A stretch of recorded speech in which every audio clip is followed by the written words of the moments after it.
Vamos dar continuidade, então, irmãos, ao estudo das duas casas de Israel. Eu havia comentado no episódio anterior acerca de Adão e Eva, no qual o Senhor falou para eles: multiplicai e frutificai. Isso é muito importante, porque isso vai se desenrolar no decorrer das Escrituras, até mesmo porque o Senhor falou para Noé: frutificai e multiplicai-vos, encher a terra.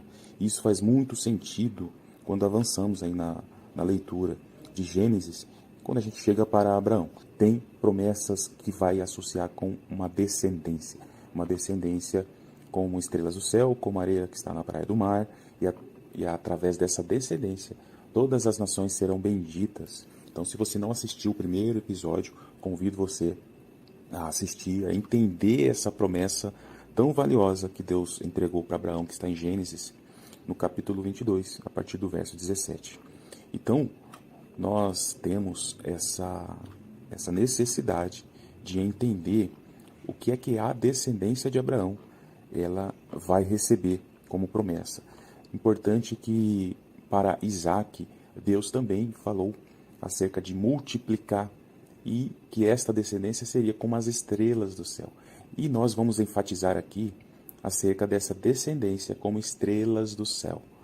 E para Jacó, Deus também falou para ele que te faça frutificar e te multiplique, para que sejas uma multidão de povos. Então, nós temos aí um discernimento de que essa descendência, como estrelas do céu, será uma multidão de povos. Jacó teve 12 filhos: Ruben, Simeão, Levi, Judá, Dan, Naftali, Gade, Aser, Issacar, Zebulon, José e Benjamim, sendo que José e Benjamim eram filhos de Raquel. Interessante que na passagem de 1 Crônicas 5, diz assim: quanto aos filhos de Ruben, o primogênito de Israel, pois ele era o primogênito, mas porque profanara a cama de seu pai, deu-se a sua primogenitura aos filhos de José, filho de Israel, de modo que não foi contado na genealogia da primogenitura, porque Judá foi poderoso entre seus irmãos, e dele veio soberano. Porém, a primogenitura foi de José. Nós percebemos que a primogenitura que estava em Ruben foi transferida para José. E em Hebreus 11, 21 diz que pela fé, próximo da morte, abençoou cada um dos filhos de José e adorou encostado à ponta do seu bordão. Nós percebemos nas Escrituras, no capítulo de Gênesis, que Jacó ele abençoou José. E ele disse assim, em Gênesis capítulo 49. Depois chamou Jacó a seus filhos e disse: ajuntai-vos e anunciar-vos-ei o que vos há de acontecer nos dias vindouros, apontando para algo profético, principalmente acerca dos últimos dias. E aí, ao abençoar José, ele diz assim: José é um ramo frutífero junto à fonte. Interessante ressaltar que ele enfatizou por 2 vezes ramo frutífero, ou seja, duplamente frutífero, algo que nós vamos conectar mais adiante. As bênçãos de teu pai excederão as bênçãos dos meus pais, até a extremidade dos outeiros eternos. Elas estarão sobre a cabeça de José e sobre o alto da cabeça do que foi separado de seus irmãos. Importante isso quando nós analisamos a bênção de Jacó sobre os filhos de José, porque a primogenitura de José se estendeu para os seus filhos, quais sejam Manassés e Efraim. E aí nós vamos analisar com muito cuidado aí acerca da bênção de Jacó sobre os filhos de José. Gênesis 48 apresenta uma série de menções proféticas que nos auxiliam no entendimento acerca das duas casas de Israel. E então eu convido você a meditar diariamente acerca deste capítulo em especial, aquilo que Jacó entregou para os filhos de José, especialmente para Efraim. Então eu vou ler algumas passagens muito interessantes aqui sobre isso.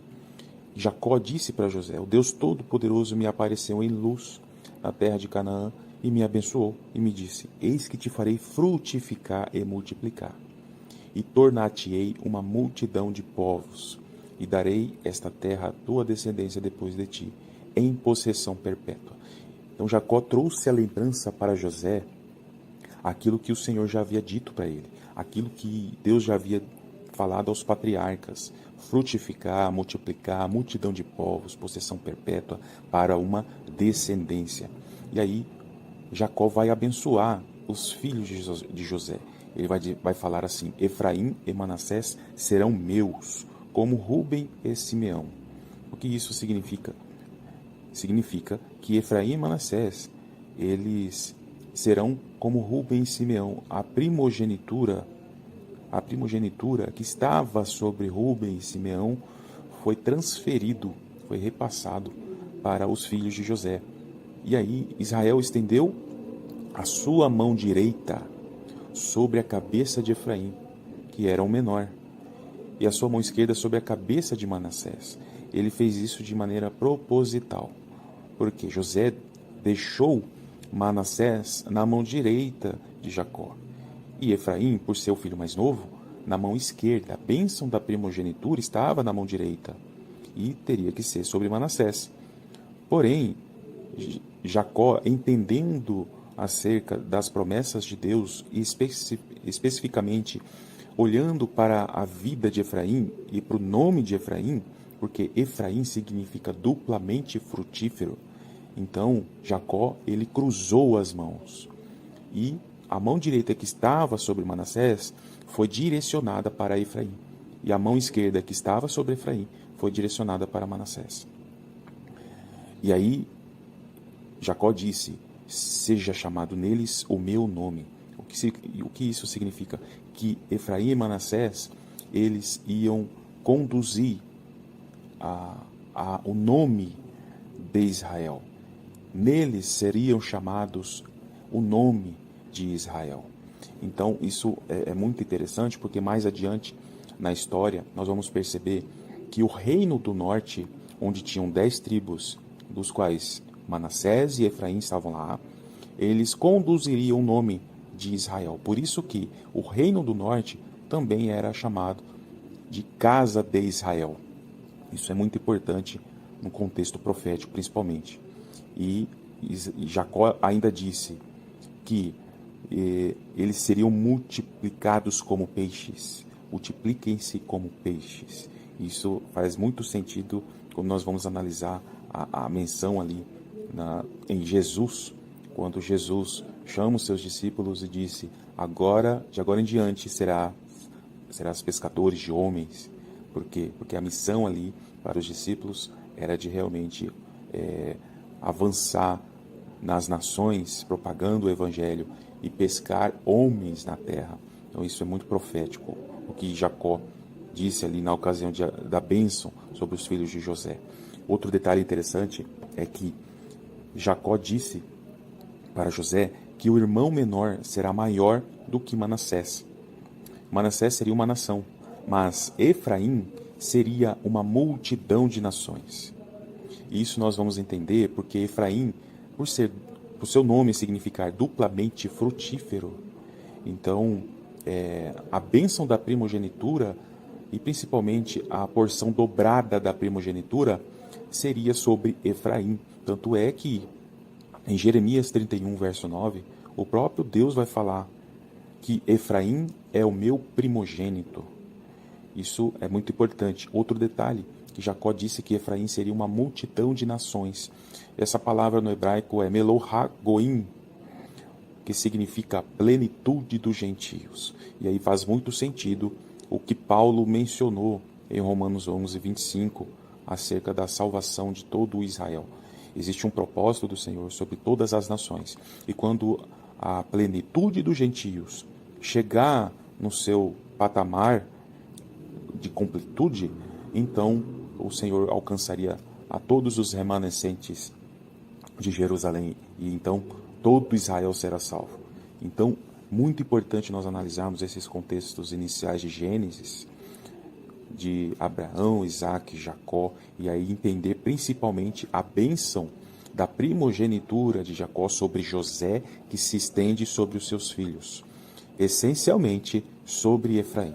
Isso vai fazer muito sentido quando nós colocarmos aqui os outros contextos proféticos e também do Novo Testamento, principalmente o livro de Apocalipse. Se nós tivermos o discernimento das promessas que o Senhor declarou para Abraão, Isaque e Jacó, e a extensão dessa promessa para os filhos de José, principalmente para Efraim, quando nós entrarmos no contexto histórico da divisão de Israel, Reino do Norte e Reino do Sul, nós vamos ter um discernimento das palavras dos profetas acerca de uma promessa de restauração e como que essas profecias vão se conectar com as palavras dos apóstolos, principalmente o apóstolo Paulo e o apóstolo Pedro. Então fique conosco aqui, espero que isto esteja te ajudando no entendimento acerca deste estudo tão maravilhoso que fala aí das duas casas de Israel. Amém? Até o próximo episódio.